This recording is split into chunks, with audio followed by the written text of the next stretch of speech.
Testing. Testing. 1, 2, 3.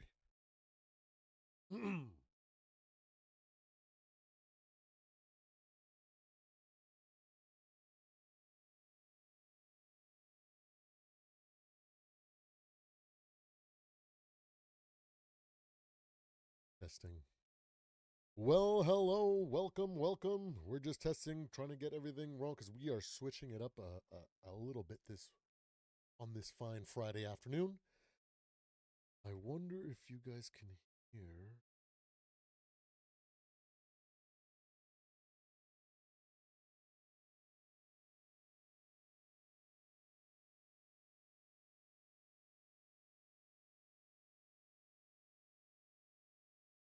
I think. We'll see. Now, let's see if I can get some background.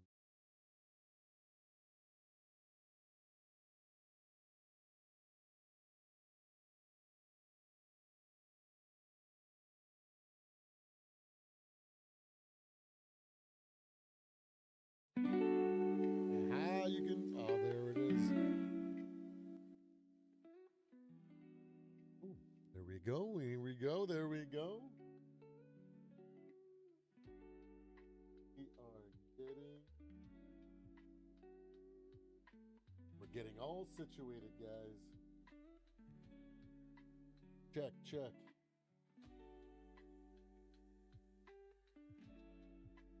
Now, the one thing that sucks is I don't know if I'm going to be able to see the. Oh, wait, it's actually coming up on Streamlabs. Sometimes it is. What up, MJ?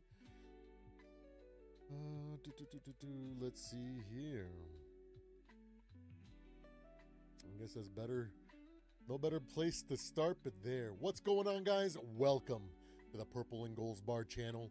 I am your host, Purple and Gold Bars, aka Mr. AI Man 3000, aka Supreme Overlord, at your service. We are on the road to 500 subscribers, guys. So I really do appreciate hitting that like and subscribe.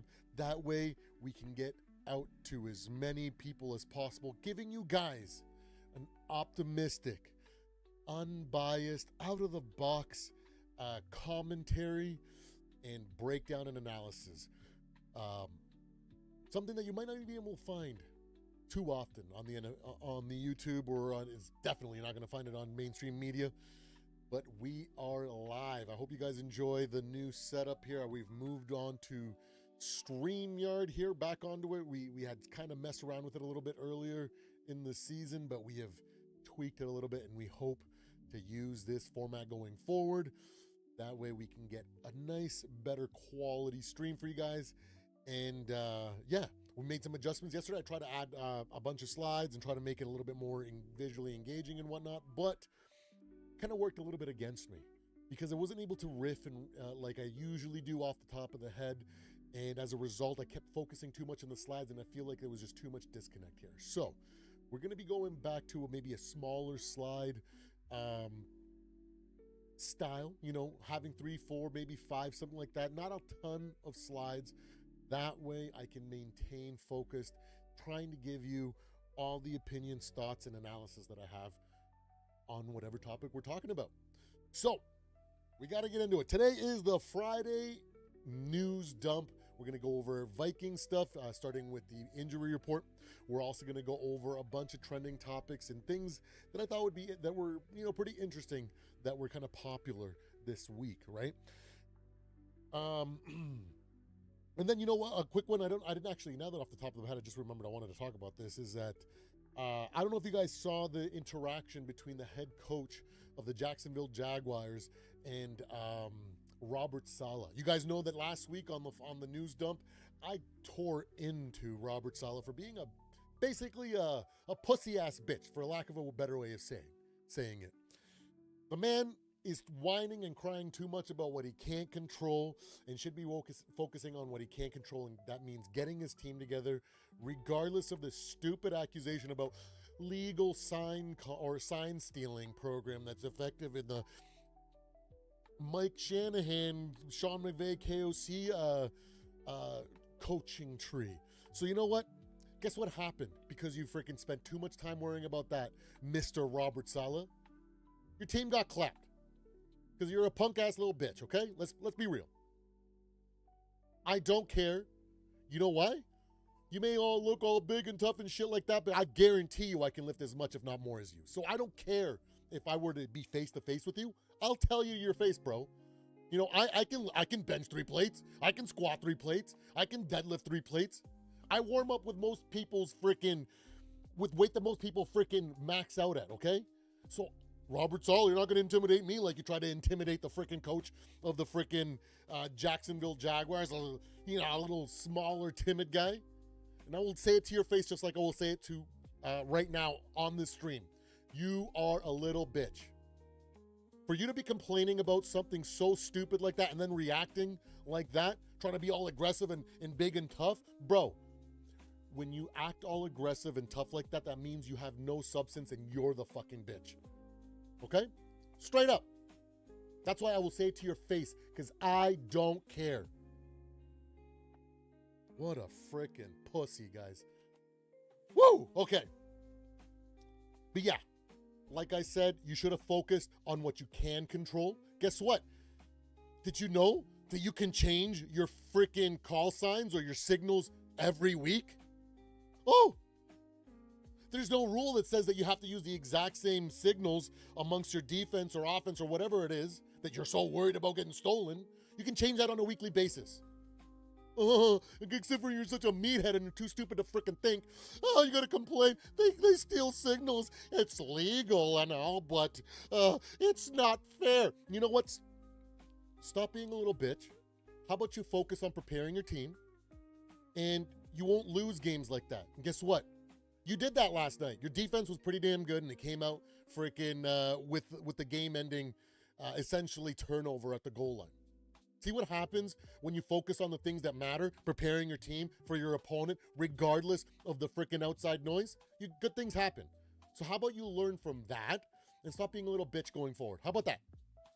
Okay, so enough of that freaking loser. Let's move on to some Vikings news. Let us, where is, there we go. Let's get into it. I'm getting a little fired up, guys, because that sort of stuff really freaking bugs me. And little punk bitches like that just get under my nerve. And those are the type of guys that need to be freaking thrown their own aggression, their own stupidity in their face. And so by someone that can actually handle it. And when you can't flex all big and tough because you think you're stronger than them, what are you going to do? You're going to collapse like a little bitch that you are. But anyways, enough of that freaking moron. What's up, MJ? What's up, everybody, for joining? Thank you for hanging out with me on the Purple and Gold's Bar Show. We are on our Friday afternoon Vikings and NFL news dump. Just wanted to have a little bit of a rant against Mr. Robert Saleh and his stupidity that cost him that game against the freaking Jaguars. Like, what a freaking moron. But anyways, it's time to get into the actual substance of the episode today. We're going to move on. We're going to talk about the injury report. You know what? It doesn't look great. I'm not going to lie. Right? When we look at what we got here. Sorry, let me... There it is. Oh, it's because I moved it from... Hold on. I need to do one other thing. I need to move this to here, move this to here, Streamlabs on that monitor. Now I think it'll be a little bit better. All right, so as you guys can see, our injury reports looks like a freaking casualty list from freaking war. Everybody's injured. Everybody's done. Like a ton of people are injured. A ton of people are not participating, and we have 1, 2, 3, 4, 5, 6 people out. That includes Donovan Jackson, Ryan Kelly, Michael Juergens, JJ McCarthy, Brian O'Neill, and Andrew Van Ginkel. You know, as a result, we have been it's been reported, that Blake Brandel will be our starting center going into this game against the Browns. You know, a big, strong guy, natural tackle, so maybe his size, like his natural size for a tackle might help secure that center position. Now it's going to be about how fast he can get into, calling out the protection, the slides, all that fun stuff that the centers are supposed to be doing, and then making sure that he remembers all the snap counts and all the little intricacies that go along with playing center. I don't expect him to be as efficient as a starting caliber center, but I'm hoping that he is able to execute at a slightly above average, or at the very least average freaking clip. That way, it's not going to be a massive effect on the O-line and the overall game. We have other guys that are questionable right now as of Friday's report. Tyler Batty, CJ Ham, Ben Urisic. Now I understand that CJ Ham is still like very good chance that he's going to go, and it's going to be awesome to have him out there, because having a fullback out there for added pass protection, as well as to get that lead block for our running game to start, it's going to be really good to have him back out there. You know what I mean? Coming from the Mike Shanahan coaching tree, KOC has all, like, they always use a fullback, right? So having that missing piece may have been a wrench in his philosophy going in the past few weeks. So hopefully with the re-addition of CJ Ham, we might see a little bit more efficiency on the O-line, which is definitely something that if we can get even up another 5 or 10% in comparison to what we've seen at our worst, I think it'll start to give more opportunities to the offense, and therefore we can end up with a few more actual productive drives throughout the game, giving us that advantage of being able to put more points than this anemic Browns offense that has been able to do nothing this year. So so I'm hoping that CJ comes back, because that would be awesome to see. Two Tones, what up, brother? Thank you so much for putting me on that video, bro. It was an incredible freaking video, and I love that. I love the topic. I love that notion of, like, the first thing you see when you see something is rigged, you think like the negative, right? And then when to see it on like a positive side, how like some of these superstar players kind of use that, visualization and affirmations, as well as focused meditation, to kind of will themselves into being able to do all the things that they're able to do, which is what sets them apart. Was incredible to hear, especially from a guy that saw it firsthand from a beast in Ndamukong Suh. So thank you so much. Thank you so much for letting me see that, not only because it gave me a good insight to how the superstars are able to be, perform at such a high level, but then I'm also taking some of those lessons to try to apply it in my own life, and hopefully can use that to, be a better presenter, be a better Vikings commentator, a better host, so that I can continue to give you and every single person that tunes in that much better content. So thank you so much from the bottom of my heart, Two Tones. I love you, man. That was so good. Thank you. Samuel is in the house too.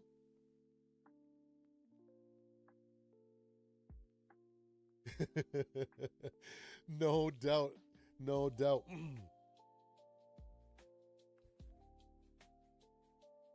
Yeah, the play clock on the one and that was that freaking malfunctioning. That really made the clock management look terrible at the end of the last game. But you know what? Sometimes you just have to roll with the punches and deal with the adversity. And sometimes bad luck or just bad circumstances that should have been avoided definitely just fall your way. And you just kind of have to not let it, bother us, and just kind of keep moving forward. Because, hopefully later in the season, we will get those lucky bounces, and our opponents or other teams that are ahead of us that we're trying to make up some of these wins for start stumbling and having those things happen to them, so that maybe we can kind of even out as the whole season progresses, man.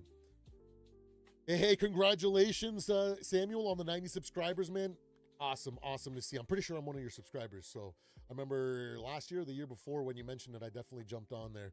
But yeah, so looking forward to CJ Ham. Let's get back to the injury report. So looking forward to CJ Ham taking back the field.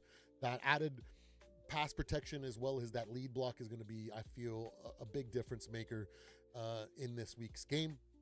Christian Darrisaw didn't participate.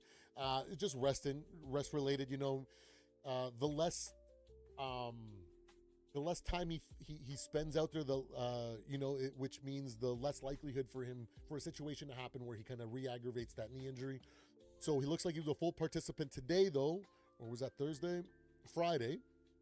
So that means he did get a little bit of quality reps and he kind of got a little bit of that rust off. Like Unk said on I think it was last night's uh, nightcap, where it's like sometimes, as you get older and or whatnot, or even as just as a regular young guy, like the beating that you take from a Sunday afternoon game, you don't really stop feeling that for like the Wednesday, Thursday, or Friday. Like it's not until like the Friday, maybe even Saturday, where your body starts feeling fully recovered and ready to go for Sunday, right? So hopefully today he was feeling the best, and he was able to get a good practice, because we really need him out there. Xavier Scott, knee injury, full participant all week, so I'm hoping to see big things from Xavier. Hoping he gets a lot of touches, quick passes and passes out of the backfield, because he's starting to look like a pretty decent pass catcher. Harrison Smith, limited participation, not injury related, just more rest. Still a little bit of, a lot of people, I saw a couple people talking about, especially TB kind of being a little bit, concerned. Why haven't we found out what's going on? You know what? It might just be super personal. It could have been something as simple of, having to deal with a bunch of personal adversity, deaths in the families or accidents or emergencies and stuff like that, for a prolonged period of time during training camp, to the point where he fell, because he was so far away from playing, he just fell out of playing shape, and now he's just trying desperately to get back into that shape. That's why he's been on a snap count. It could be, it could be on the worst side too. I'm not gonna also just give you the just straight positive side and optimistic viewpoint. It also could be the worst case scenario. He could be dealing with a serious disorder, or something that's kind of robbing him of his energy, or making it difficult for him to be on the field. We don't know yet. It hasn't been reported on, and it is weird to see, but it might just become down to a thing where it's just a privacy issue. Maybe it's they're trying to protect, maybe it's somebody that's underage, maybe it's his kids that he's been dealing with something, so you don't want to let that out into the ether, right? So I'm gonna hold my judgments or reservations on that, and just kind of hope that all is well with him, and over the next couple weeks and coming out of the bye, he's just full back into football shape, and that small chapter in his career is left in the dust. You know what I'm saying? That's right. They can't. That's right, because they can't challenge those plays, because they don't have connection to New York, right? There's no because what we have here, we got that system in place, right? So that's a really, really good point. I never thought about that, actually, but yeah. And then Dallas Turner did miss Wednesday's practice, or Tuesday's practice, with a mysterious illness, as well as but he didn't show up. Oh yeah, he missed Wednesday's practice, but he didn't show. Then he showed back up as a DNP on Thursday, but he was a full participant today. You know what? It might be a jet lag. It might be he might have gone out and had some freaking some of that Irish cuisine that didn't sit too well, and might have, what, it could have been a ton of different things. But I'm glad to see that he was a full participant, and hopefully none of that, all that's behind him, and by Sunday he's just rip roaring and ready to go. Let's move on to. I want to move on and talk about just a bunch of stuff that's going on in the. Oh, hold on. Where is my notes? Wait, where are my notes? Where are my notes? Hold on a sec. I need to get my notes. Hold on a sec. I need to move them onto this monitor. Woo! Trying to be prepared, and it didn't happen. That's okay. All right, so we want to get in here. The first thing I wanted to talk about is how the NFL global expansion and international games continues to be a big focus with the NFL, and I totally get it. A lot of these owners in the NFL see a lot of potential revenue that can come from all these different markets, and from a business perspective, I totally understand, and I'd like to see more of a global presence and more fan bases worldwide, or fans coming worldwide. But I also have heard the negatives and felt the negatives, right? A lot of teams complaining about their team having to go overseas. Some of these overseas, or like Mexico, Brazil, and these stadiums, these fields aren't up to the quality that we need. On top of the fact that sometimes just traveling makes it as another variable to the game that sometimes makes some teams just can't prepare for, or some play, it creates, like a few years ago, we were talking about in general in the mainstream media that, hey, like why are all these teams that are going overseas struggling in the first half? They look like they have lead feet on there. They're slower, they're sluggish, all these things, right? And that's just a factor of having to do the time zone swaps and stuff like that. So there is a negative impact on expanding and having these games, and it really messes up some season, right? So some teams, you know what I mean, that need to be at 100% every single week and need to have everything set up a proper way, can't take some bad losses because of traveling or whatever, right? A bad field or whatever it is, right? It adds another variable that can really destroy some potential outcomes to the season,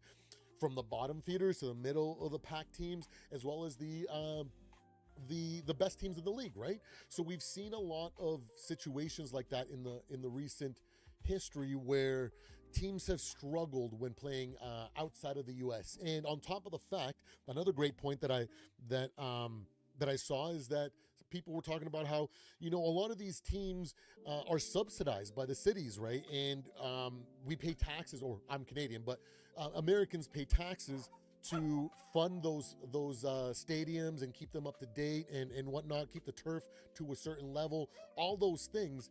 But, and then they just go play elsewhere. Hold on a second.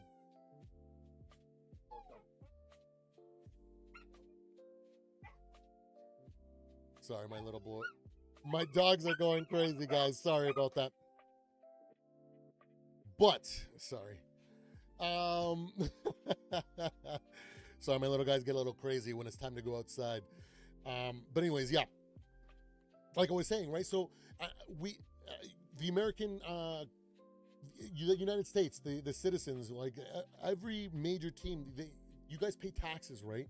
And so for those stadiums not to be used at that time, it takes away from the revenue that's brought in from when those teams are playing at home, right? So there is also a financial aspect to it, and I get that the NFL is trying to they don't care about dropping that kind of revenue with in the hopes that they expand further and bring some of those fan bases in where bringing more fans in from around the world, so where they can sell them stuff, to be honest, right? So that way they can sell NFL Sunday ticket over there, and in regions where they're not going to be able to just get it on the basic cable or the general cable that they have, right? So I totally get it. And also too, another driving factor is the fact that the NFL is successful when it comes to a monetary stance when they play outside of the NFL, right? So Mexico games have historically had massive turnouts, over 100,000 fans in some past years, making it one of the strongest international markets. One, because it is so close, so a lot of the, it's very similar, and they've been more exposed to the NFL, so like it's totally well warranted. And then when we look at the Dublin game, right, it was huge for them this week. Fans reported that the atmosphere was incredible.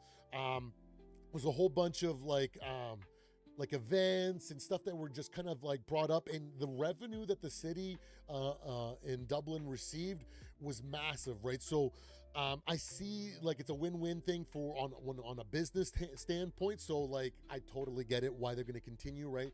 The same thing can be said about London and Germany. So it's understandable, but I do understand why some people are like, man, if we didn't have those two freaking London games this week, we may have won both of those, or we may have not split, or we wouldn't have lost both of those games. Like, we just struggle when we travel. Like, this is stupid. Like, we basically were given two losses, and it feels sometimes, it can almost feel rigged to a certain extent, or unfair, maybe a better word to use. So I get it, but so I get both sides of the coin. And so yeah. And then another topic that's really cool that was announced this week is that the NFL has announced that they're going to be forming flag football leagues for men and women's pro flag football. likely feeding into the the addition to flag football to the Olympics in 2028, right? So it's a low-cost way for the NFL to reach younger global audiences, and there's going to be a lot less injuries and stuff like that. So hopefully there's going to be more a fun atmosphere without that kind of risk and stuff like that. Which I know personally, I don't like to see those injuries and stuff like that. So it's rough. I'm squirmish, right? And I just don't like seeing people hurt and whatnot. I've already talked about that a ton of times, right? So that's really cool to see, and what's going on in the NFL right now. Now, let's move on to the next freaking topic. Standout players. Now, they did have the early season awards, and I feel like it's such a dumb freaking thing because it's just basically drawing conclusions from a small sample size. 4-game sample size means literally nothing. So the majority of these players in history, when I look back, and I see all the early, first quarter freaking heroes and awards that have gone out the last couple of years, almost none of those guys appear at the end of the season as a top producer or a player that's stand out or breaking out, like they did in that first month, right? So, we can really take these awards with a grain of salt because it really doesn't mean anything, but it's nice to mention some of the performances that we've seen in the first 4 weeks of the season. Puka Nacua, let's start with him. Man, this guy he is freaking unreal, bro. For being literally coming out of nowhere and coming onto a team where Cooper Kupp was the guy, the triple crowner, the guy that was basically doing what Puka Nacua doing is now, but now Puka's doing it way better. Like, incredible. He's leading the league in reception yards this year. He's definitely done a great job of shaking off that, like, it was a fluke year by him. He's proving very much, though, that he is a legit number one wide receiver. He works incredible in that same offensive system where Cooper Kupp, they used to just move him everywhere. He basically could play any position, and Puka Nacua does that same thing too.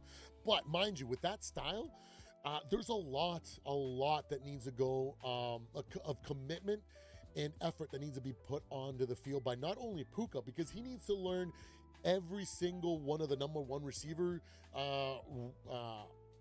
plays and routes and everything. He then has to learn every other receiver's routes as well, because they shuffle them around, right? So Puka Nacua might line out wide. Might line up in the slot. He might line up in the back.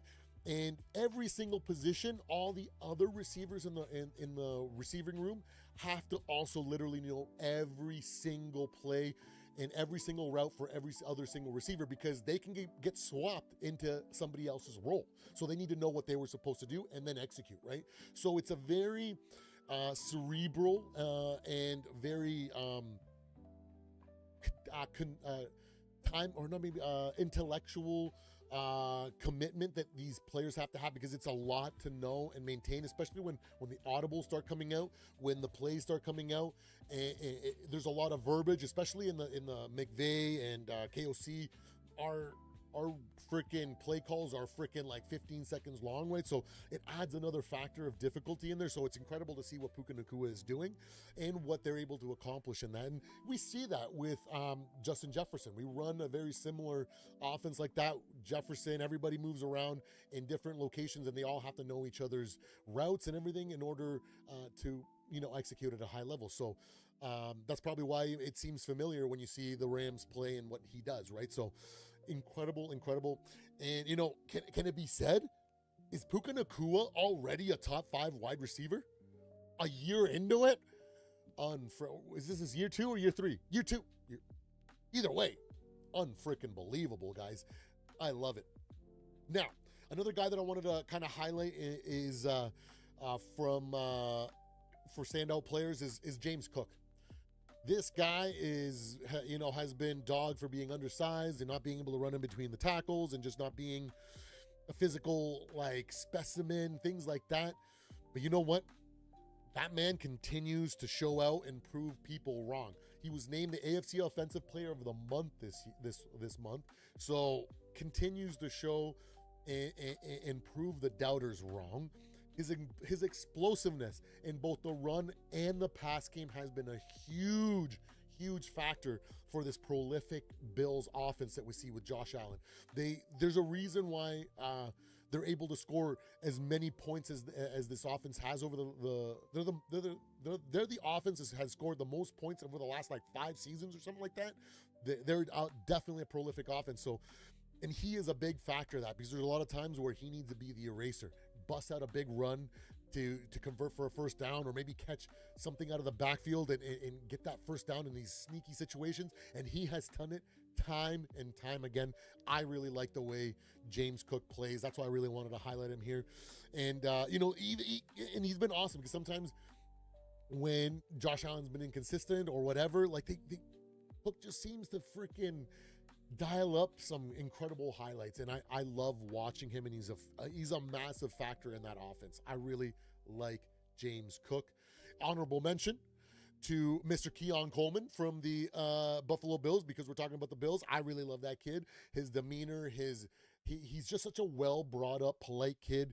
I feel like he's a perfect role model for any young player wanting to be an NFL player. You know what I mean? Like he's just such a great kid, and he keeps coming up with big plays. And I know he's not as consistent as a superstar yet, because I think he's only this will be his 3rd year, maybe even a 2nd year. So like he's still growing, but I feel like he's going to be doing some great things, because he's got a great head on his shoulders. Big ups to his family and whoever raised him, mom, dad, grandma, whoever it was. Phenomenal job.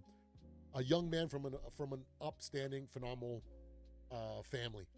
Unbelievable. And then, last but not least, we're going to talk about Patrick Mahomes. You know, he won AFC Player of the Week in Week 4. You know, even though some of those losses look bad, he wasn't the reason, right? He's been playing well. He's been extending plays. He's had some highlight throws, and he's had, more importantly, some clutch drives that have turned the season around from them, and now they're back to a 500. And a lot of the doubt and the naysayers kind of been shut up a little bit, right? You know, the Chiefs do have some questions at wide receiver. That's still not a secret or anything like that. And their reliability from their kicker has been up and down, right? But regardless of that, they still have Andy Reid, they still have Spagnuolo, and Patrick Mahomes. So there's still a ton of potential. Even though I've been saying going into the season, I feel like this season, the Chiefs were going to look like the most beatable that they've ever been, but they're still very savvy. They can pull and steal wins when they need to. We've seen them do it time and time again. Woo! Yeah. So, so I wanted to kind of talk a moment about that, the standout players in that. And while we'll do that, a quick moment, don't forget to hit that like and subscribe, guys. We are on the road to 500 subscribers, where I'm hoping to hit that by the end of the calendar year. We are looking to, you reach the #1 spot for an optimistic positivity, out-of-the-box analysis, you know, that kind of, in some really good commentary, I believe. That way, on top of that, we also like to highlight some other teams and stuff like that. So if you're not a Vikings fan, it's totally all right, but you've definitely hit one of the best places on YouTube. So let's move on, guys. We got, there we go. Discipline, fines, and rule enforcement have been some topics of discussion this week. Deshaun Elliott fined $5,797 for wearing a black towel instead of the mandated white. You know, things like this are the reason why people say the NFL is the no fun league. You know what I mean? I remember a time where it was almost outlawed to celebrate, and it was only the most minimal celebrations were allowed. They outlawed the dunk on the crossbar, on the field goal crossbar, and just like it did get a little bit out of hand. You know, like Ocho Cinco with the Hall of Fame jacket, and some of the pulling out the pens. And I get it. Did get a little bit out of hand, but at the same time, you got to have the guys have a little bit of fun. We as fans, I know I enjoy the celebration, so I hope it's not a sign of the NFL trying to crack down and become more the no fun league like it has been, right? So I don't know. What do you guys think? Has the NFL gone a little bit overboard with uniform fines like that? Should cosmetic violations now start to be thrown? Should now they have like? Should the referees now throw flags on that? If they see a guy going out there and they see white towels on everybody except for this guy, do they throw a flag for unsportsman stuff? Like, what is it going to come down to? I think that's just ridiculous, guys. So I really wanted to touch base on that because it's a little bit of a topic that has been going on, right? With rule enforcement and the fines, right? So that is really wild. Now, another thing too, a lot of criticism has been going towards Harrison Butker because of his struggles, so his discipline or whatever has been put into question. He missed a bunch of key kicks early in the season. And Kansas City media is already, from what I see, debating his job, and from a guy, I get it. It is basically more of like, what have you done recently kind of mentality in the league. But when I think back of it, if you just don't ignore these first 4 games, Harrison Butker has been a great kicker for the Kansas City Chiefs. So, sometimes you get some down days and you get you mess up and you don't play at your best. So hopefully, because of his history and what he's done in the past, maybe he gets a little bit more grace than the average kicker. Maybe he sticks around long enough to kind of show that consistency come up, and over the season it levels out for him. What do you guys think? How much patience should Kansas City have with their kicker? You tell me. I feel like he needs a little bit more grace. He's done a lot. He's been there for basically the dynasty, right? So I feel like he's earned a little bit more time than the average kicker. So you guys let me know in the chat. Dylan, what's going on, buddy? Thank you for stopping by, guys. I really appreciate all you guys checking in with me on this Friday night live. Let's move on to the next slide. So we have a surprise retirement that I want to talk about. Xavier Howard retires. He's a Colts cornerback. He retired 4 games. After 4 games into the season, he said quote, "I'm putting my family first." And somebody that is very much a family first kind of guy. And I literally strive to do everything for my family, even my extended family, my purple family, and the content creators that I do, that I socialize with, and I mean I try to treat them like my extended family. So like I get that sentiment. I really value everybody, my family and my extended family. So I get that. He was a late free agent signing, meant to stabilize Indy secondary, right? But I guess he signed for the paycheck. Maybe his heart wasn't in it, and it's sad to see that that happened, and it sucks for the organization that it happened. Well, for any organization, for something like that to happen, it reminds me of the Shaquille O'Neal days where he bounced around, basically just collecting a paycheck and just to kind of essentially just bring fans to the seats when he really shouldn't have been playing. So, it's a little bit of a disservice to the rest of the team that really has high hopes to contend. And after they've started with such an incredible start to the season, it really puts a wrench into the Indianapolis Colts. And, I feel for them, and it sucks that happened. But at the end of the day, it is what it is. I value or I respect his decision to put family first. And I just wish that, going forward, other free agents that kind of are brought in and, that are in that transitionary, like in that stage where maybe should I retire or not, maybe kind of give it a little bit more of a consideration and kind of start taking out the money or deprioritizing money in your equation so that these things don't happen. I hope that it doesn't negatively affect the Colts going forward, because I've been talking about this a lot.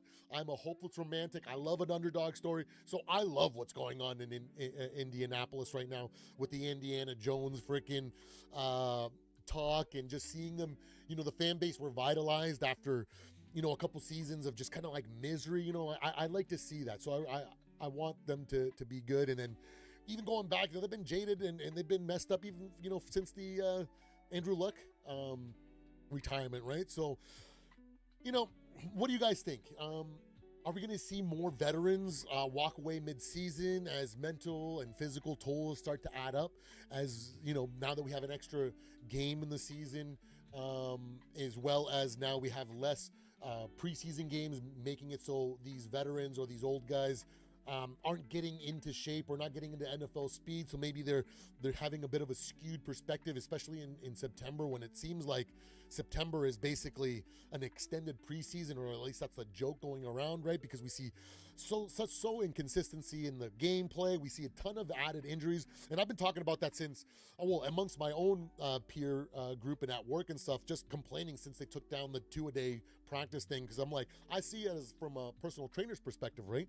Because if you condition your muscles and you're constantly doing the right work when it comes to recovery and stretching and physio, like rehab from your training, so you actually reduce the amount of injury chance that you're going to have. But if you're not out there and you're not using these muscles, and then you have to kind of ramp it up quickly for the start of the season, that is the precise situation where you're going to see injuries. I've seen this is it's one of the main reasons why personal trainers or the general rule of thumb is to warm up before you do any exercise. When you expand that into like a macro, when we're talking about the start of an NFL season going into from preseason into NFL, it's the same sort of thing. We used to have the starters play an entire drive, maybe 2 drives every single game. And on week 3, we used to have what was called the dress rehearsal, where the entire offense or the entire set of starters would play the entire first half. And with that mindset, it seemed like we got a lot more consistent play to start the season. And we would also, because the amount of wear and tear and then rehab with the cold baths and the stretching and their physiotherapy and their massage and acupuncture, all the things that you do in order to recover from training, we would see a lot less injuries, and we would actually start seeing them later in the season, because that's another area of where we start to see an increase in injury, because as you do more consistent training on a longer period of basis, if you don't take big breaks at a time when your body is starting to break down, you increase the likelihood of injuries. That's why we were seeing a lot of injuries near the end of the season to some key players that were maybe overused or workhorses, stuff like that, right? So I understand it's very nuanced, right? So that's why the bye week exists, to try to get these teams that have that kind of like extra week to really kind of rehab and do all those things to kind of get them back as close to fresh as they possibly can, so they can ride out the rest of the season and avoid some major catastrophic injuries, and make it so those injuries aren't a massive factor to how the season plays out. So you guys tell me, do you guys co-sign with what I'm talking about, and how it's frustrating to see how September football plays out and the added injuries and whatnot, and how these guys need to be in pads and practicing a little bit more physically? I get it, the new collective bargaining agreement doesn't allow it, but I feel like it's a massive disservice, and we're losing a lot of young or even dynamic players to injury when we shouldn't. Let's be real, we shouldn't. It's very preventable, especially when I put my personal trainer and my strength and conditioning coach kind of hat on. It just bugs me. But you guys let me know. The next topic on the list today: team trends and shocks, right?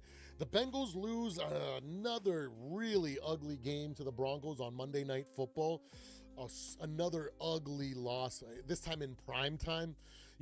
Cincinnati's offense looks broken, but in those 2 games where they look absolutely horrendous, let's not forget that both of those defenses are easily top 10 and potentially top 5 defenses.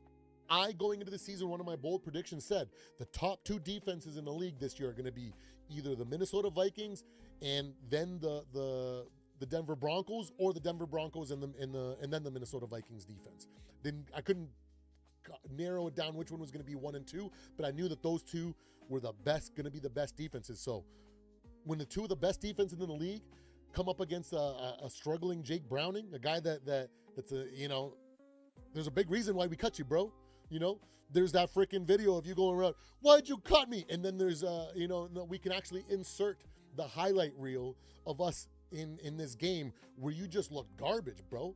So is it a factor of just that this offense is broken, or is it that they just faced 2 of the best defense in the league, and regardless of what backup you use, they're going to struggle, right? So we never know. They got a hell of a test this weekend. They're playing the Lions. So Jake Browning and those Bengals are in for another rough game.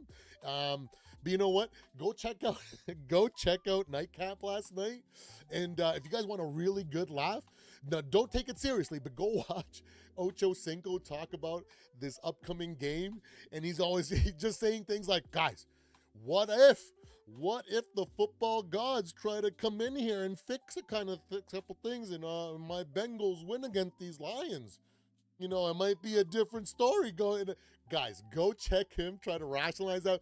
He is Ocho Cinco is one of my favorite personalities.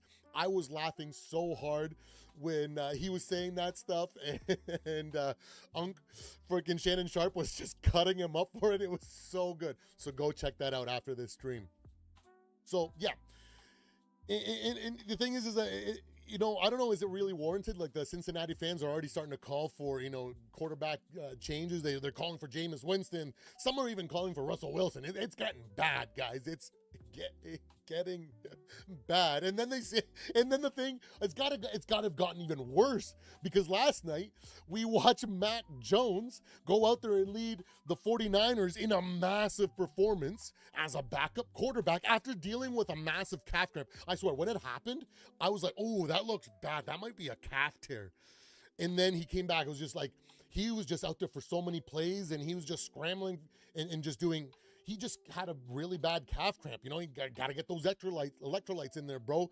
Like, if you need to, if it's going to be that big of a problem, add a little bit more salt into your diet, because that way you'll retain a little bit more water. And you might be able to deal with it a little better, because, like, bro, I was like, oh, their season is screwed. Who the hell is the backup to the backup? When I saw him grabbing at his calf, I was like, man, a freaking torn calf is not good. It's ugly to see when you see them take down their sock and you see that muscle rolled up. Oh, it's gross, guys.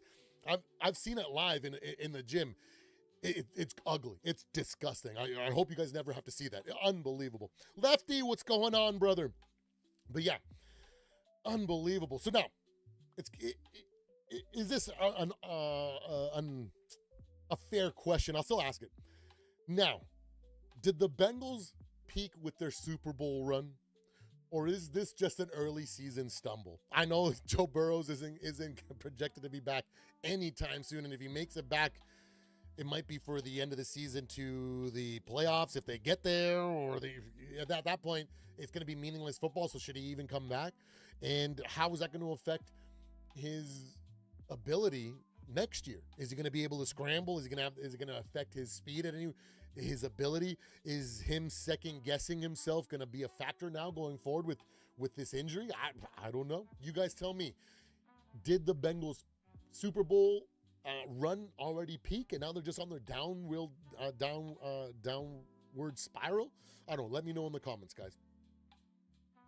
Let's move on.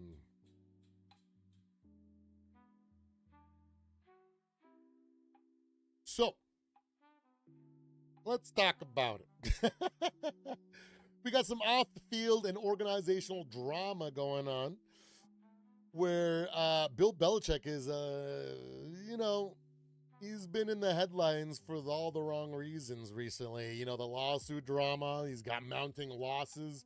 Been a media circus around him, and it feels weird, like a really weird, like Twilight, or maybe like Twilight Zone kind of like end to his career or final chapter. It just really feels weird to see the NFL's greatest coach of all time going through this at the end of his coaching career, because it's still technically his NFL career might be done. I don't know if anybody will sign him after this year, but like this might be the last hurrah whenever he finishes with UNC, right? So, what do you guys think? Should Bill Belichick have just retired and just moved on and rode into the sunset as the greatest quarterback or the greatest coach in NFL history, and just live to see, to just enjoy life? I don't know. Or could everything that happens at UNC, could that be used against him by pundits, and is that going to affect his NFL legacy? I don't know. I don't think, me personally, I don't think that would. I could understand rationalizing it, like, oh, he was such a great coach, but then Such a great coach can't even do anything in college when it's a lot easier to win there. You know what I mean? Like, so I can see the rationalizations. I can see the pundits and the trash talkers talk about that and use this twilight or this final chapter as ammunition against him. But in reality, I feel it to be a little bit unfair. What he's done in the NFL is unparalleled. He's the greatest. You know, he's got so many Super Bowls. And I suspect that it's not going to be enough to throw his legacy under the bus, right? All right. So, and then tying back to the NFL's global strategy, right? We got flag football being introduced, like we talked about a little bit later in the United States in men's and women's professional. They've doubled down. They've definitely announced that in 2026, the NFL is returning to Mexico. And then the incredible, just how the impact of the Dublin game and how much of a success it was, right? It was incredible turnout. The city was pumping. I hear the events, just the NFL atmosphere, the traveling fans, all that fun stuff. It really looked good. So, you know, it makes sense that they're going to continue to push that. And like we were talking earlier, how as fans we've seen the negatives, right? Like how some of these teams that can't survive going overseas for a game, that loss that they have over there because they can't adjust or whatever it is, can put a big wrench into some teams' games, right? There's, you know, fan bases are saying, man, if we didn't have two freaking overseas games, we might have won those at home or in the States and you know, not drop two games or not split those games or whatever the case, right? So on top of the fact that TB made a great point on a stream the other day talking about how, you know, I'm not American, but you guys pay taxes to make sure that you guys, you know, keep the stadium, you know, in check and you know what I mean? And then the revenue that brings in to your cities is very needed. And now almost every franchise is going to have overseas games as it rotates, right? So it's a thing on top of like a lot of people are just upset that it reduces the quality of football play and it almost turns some games that should be easily decided or it should be an easily predictable game because of the lower quality of everything due to the traveling and the preparation, all that fun stuff. It ends up being more of like a coin flip. And then it can really turn some of these standings, especially near the end of the season, upside down. So I totally understand where the criticism comes from the fan base, but I also understand the push from the NFL and the ownership, right? Or like the actual organization, right? Because they're seeing billions and billions in new markets, right? So every single time they put out these it's more fans that they're going to acquire. That means more fans from the rest of the world. That means that there's more NFL Sunday ticket they can sell. There's more jerseys they can sell. There's just a whole bunch of stuff that just becomes a possibility, right? Not to mention, at some point, they can move away the NFL teams and maybe open up a European league or an Australian league or something like that where there's enough popularity to sustain a different league. I know that there has been the Euro NFL and stuff like that in the past. It's been a factor, but it hasn't been as stable or secure. So now they're kind of using that approach that Coffee did with Tokyo or with Japan, right? So I learned about this case study in college where when Coffee wanted to expand into Japan, they weren't able to. Basically, all their marketing consultants were told, you just can't do it. Nobody's acquired the taste on that. What you're gonna have to do is first, you're gonna have to make a coffee flavored candy. And then you're gonna have to make some sort of TV show and programming that's gonna be seen by the young generations. So then that way they get accustomed to the flavoring. And then over time, as they grow up, they're going to be the ones to be able to adopt the coffee as an alternative to tea. And, you know, fast forward like 25, 30 years or whatever it was, now coffee actually has a foothold in the Japanese market, right? And so I see what the NFL is trying to do in a similar approach to try to get as many people interested, especially the younger generation, so that they grow up as fans, and so they're more likely to spend, and they're going to be the ones that are going to push for their for them to have a football league, a competitive football league in Europe or Australia or whatever, like Asia. I'm not sure, but I get it, and I'm not mad. I'm not mad about it.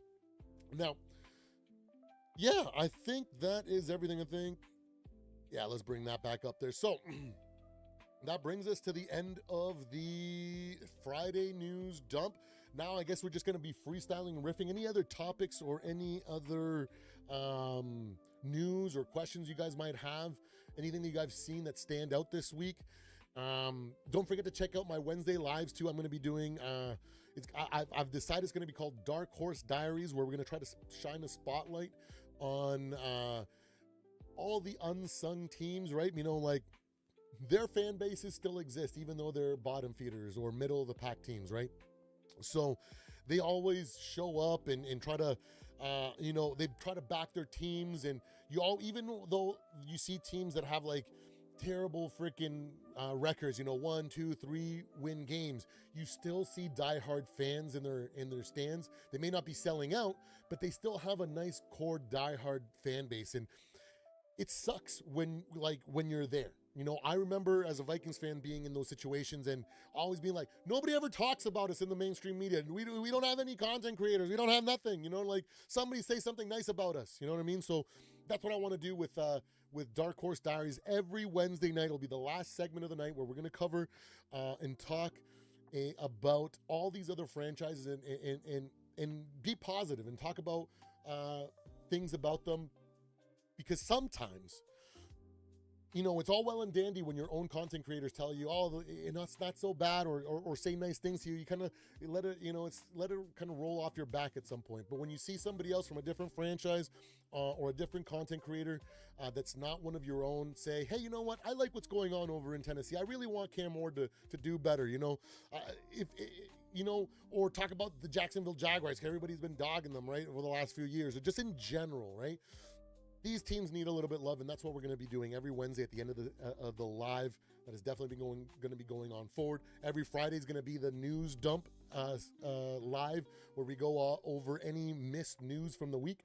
This week, I missed out the injury report, so that's why we led with it this week on today's live. And then, yeah, on top of the other fun stuff that we do with like the power rankings, the weekly pick'ems, the game previews, and then just doing just generalized NFL Vikings talk throughout the week, right? So, yeah, I hope you guys like that. Don't forget to hit that like and subscribe, guys, because we are trying to hit that 500 subscriber mark by the end of the calendar year.